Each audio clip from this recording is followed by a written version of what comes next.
Hey, if you're in the market for a quesadilla maker, this Santa Fe quesadilla maker is great. Let me show you some of the best features it has. This Santa Fe quesadilla maker here, the first feature I like is it can get quite hot.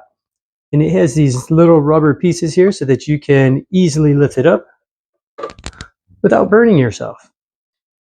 Second, I really like the design here. It gives it those nice char marks right on your tortillas. Nice and easy for slicing. And I really like its ease of use. Just put a tortilla there.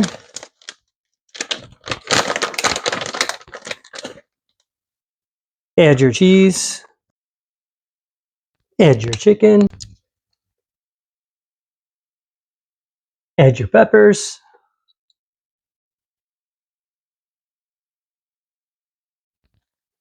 Don't forget to add the top layer tortilla. And simply press down and wait. And there you have it.